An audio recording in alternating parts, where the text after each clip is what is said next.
చాలామంది మందు కొట్టేటప్పుడు చేసే పొరపాటు ఏంటంటే సాయంత్రం ఎక్కడో ఏ ఫ్రెండ్స్తోనో బిగిన్ అయినా కొడతారు. దాంతోపాటు ఏ జీడిపప్పు, ఏ చికెన్ స్నాక్స్, లేకపోతే ఏమైనా పచ్చడం, ఇలాంటి చాలా రకాలు తింటూ ఉంటారు. ఆ మందు అయ్యే వరకు సోదేసుకున్న 2 గంటల పాటు తిన్నంతా తిని ఇక్కడంతా తిని మళ్ళీ ఇంటికి వెళ్ళగానే భార్య పెట్టి మెదలకుండా తింటారు. మళ్ళీ ఎందుకు లేని పని గొడవ చేస్తున్నామో మరి ఏమనుకుంటారు. ఈ 2 తినడం అనేది కరెక్ట్ కాదు. మీరేం చేస్తారంటే మందు కూడా ఒక ఆహారం లాంటిది. పోస్ట్ డేట్లో భాగంగా మీరు ఎప్పుడైతే మందు కొట్ట తెలుసుకున్నారో దాంతోపాటే మీరు ఫుడ్ ఫినిష్ చేసేయండి. అంటే ఒక అరగంట ప్రాసెస్లో మందు కొట్టడం, భోజనం అనేది ఒక అరగంట గ్యాప్లో అయిపోవాలి. అంతేగాని ఇదొకసారి చేసి అదొకసారి మాత్రం చేసి మీళ్ళు టైం లాగా దాన్ని పెంచద్దు. అలా చేయండి.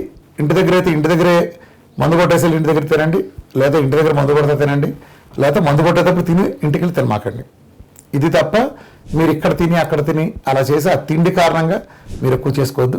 అట్లనే ఆహారం కూడా దాంతోపాటు తీసుకునేటప్పుడు రకరకాల కొంచెం బ్యాడ్ డే తీసుకుంటున్నారు.